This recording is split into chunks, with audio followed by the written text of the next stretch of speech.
Okay, so let's talk about something we've all dreamed of at some point, right? Getting rich without that soul-crushing 9-to-5 grind. But is that just a total fantasy, or, are there actual ways people pull this off?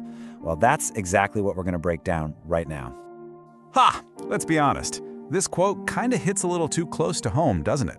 But what's fascinating is that there's this small group of people who actually seem to live by this. They do find ways to get rich without working in the way most of us think of it. And their paths? Well, they can be lucky, super clever, or sometimes just plain wild. So to get our heads around all this, here's how we're going to organize it. We'll kick things off with the effortless dream. Then we'll look at the birthright ticket, the golden idea, the lucky break, and something called the system hack. And you're going to want to stick around for the end where we talk about a really cool final thought, the cake method. All right, so first up, the effortless dream. Now I got to say this right off the bat. None of this is financial advice, okay? Think of this more like we're just exploring. We're kind of pulling back the curtain on all the different ways people seem to find themselves playing life on easy mode, totally outside of a normal career. Okay, our first category is what the source calls the birthright ticket. And this is pretty much exactly what it sounds like. It's about getting wealthy just because of the circumstances you were born into. You're not starting at the starting line, you're basically starting at the finish line. So this really boils down to three main paths. First, you're just born into it. The source has a pretty blunt term for this, the lucky Sperm Club. Second, you can marry into it, turning I do into, well, a whole lot of income. And third, you can inherit it, where your family tree literally produces cold, hard cash.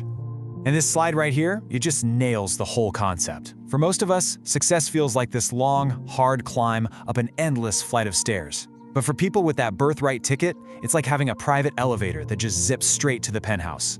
Every door just opens for them. Okay, so let's shift gears from pure circumstance to the power of a great idea. Our next category is the golden idea, leverage of the mind. This is all about how a single spark of creativity, or maybe a really unique personal trait, can create an absolutely insane amount of wealth. So, what are we talking about here? Well, you could create a catchphrase. Seriously, think about it. A few simple words that become a multi-million-dollar brand. Or you could invent something useful. Solve one annoying problem for people and then just sit back and collect the checks forever. Or you could just be extremely funny. As the source says, comedy is leverage. Top comedians can fill entire arenas just with their thoughts. What's so wild is when you break it down like this, it almost looks too easy. I mean, look at the steps. You come up with a great catchphrase, you trademark it so no one can steal it, you license it out to companies, and then you basically print money. It is the perfect example of using your brain as leverage. All right, we've talked about ideas. Now let's talk about pure random chance. We're diving into our third category, the lucky break. This is when wealth just kind of falls into your lap, not because of a plan or your family, but because of pure, unadulterated luck. You were just in the right place at the right time. And luck shows up in all sorts of ways. You've got the most obvious one, of course, literally winning the lottery. But then there's the modern version, like going viral, where one video can completely change your life overnight.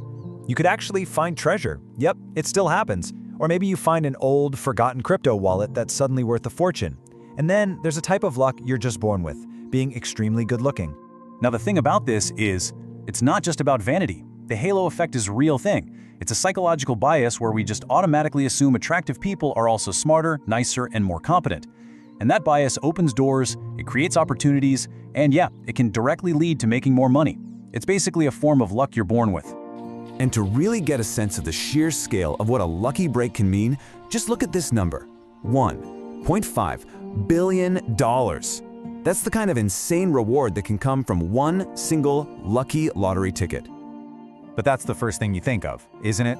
What are the odds? For every one person who wins that kind of money, there are hundreds of millions of people who get absolutely nothing. It is the definition of a high-risk, high-reward path, and it is built entirely on chance.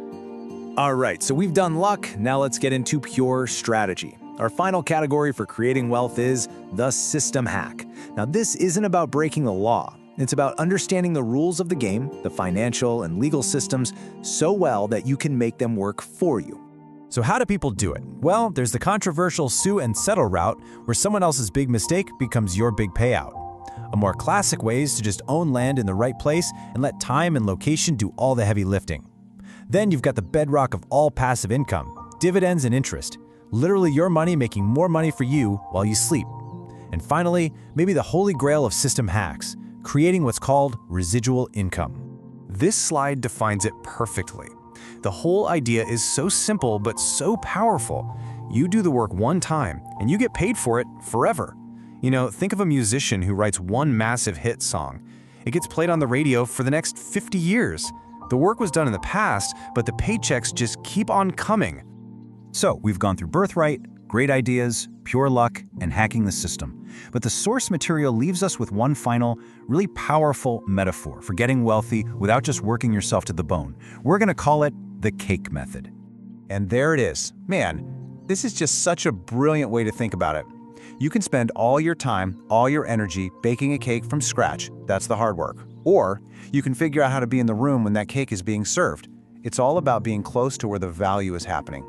And that right there is the big takeaway. The most unconventional path to wealth isn't always about working harder or being luckier or even having the best idea. A lot of the time, it's about strategic positioning. It's about finding that room where the cake is being served.